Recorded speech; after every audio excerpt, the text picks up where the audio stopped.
తప్పకుండా వడ్డీతో సహా తిరిగి చెల్లించే బాధ్యత మనం తీసుకుందాం.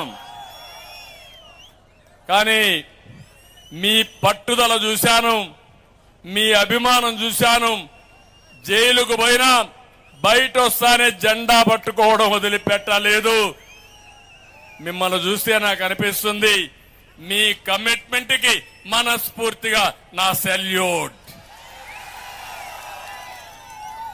మిమ్మల్ని చూసినప్పుడు నాకు అనిపిస్తుంది ఎన్ని పనులు చేసినా మీ రుణం తీర్చుకోలేను.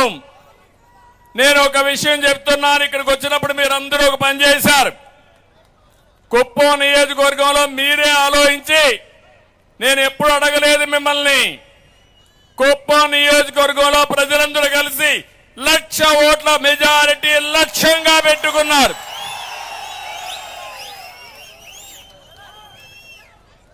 సాధిస్తారా అని మిమ్మల్ని అడుగుతున్నా, నమ్మకమేనని మిమ్మల్ని అడుగుతున్నా. రాష్ట్రంలో అతిపెద్ద మెజారిటీ వచ్చే నియోజకవర్గం మన కుప్పం, అవునా కాదా? అన్ని ఎన్నికల్లో గెలిచిన నియోజకవర్గం కుప్పం, అవునా కాదా? సైకిల్కి తప్ప వేరే పార్టీకి ఓటేయడమే తెలియని నియోజకవర్గం ఈ కుప్పం. అదే బంగారు కుప్పం. అలాంటి కుప్పంలో మీరు ఒక చరిత్ర సృష్టించాలని మీరు ఆలోచించారు. అందుకే అడుగుతున్నా, 70,000 మెజార్టీ వచ్చాయి, కానీ ఈసారి మాత్రం 1,00,000. ఎంత మెజారిటీ? ఎంత మెజారిటీ? ఎంత మెజారిటీ? ఎంత మెజారిటీ? 1,00,000 మెజారిటీ.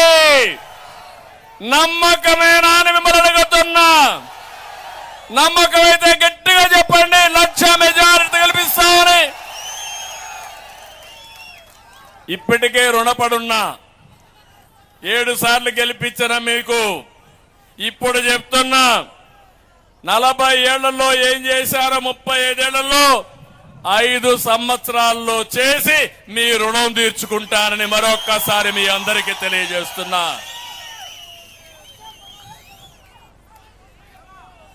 ఒక్క విషయం ఇక్కడ నేను మీకు గుర్తు చేస్తున్నాను, మీది నాది ఈనాటి బంధం కాదు.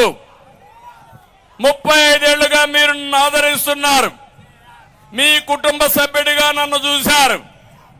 ప్రతి ఇల్లు నా ఇల్లే, ప్రతి గ్రామం నా గ్రామమే. ఎవరికి ఇబ్బంది వచ్చినా నాకు ఇబ్బంది వచ్చినట్టుగానే భావించి మీకు అండగా నేనుంటానని మరొక్కసారి విజ్ఞప్తి చేస్తున్నా. అందుకే నేను ఒకటి అడుగుతున్నా, మొన్నే చాలా మంది కుప్పి గంతులేశారు. చంద్రబాబు నాయుడు ఓడిస్తాం, కుప్పం కూడా గెలుస్తాం, వైనాట్ కుప్పం అని 175 మాట్లాడారు. మీరేమంటారు దానికి? మీరేమంటారు దానికి? వీళ్ళ వల్ల అవుతుందా అని మిమ్మల్ని అడుగుతున్నా.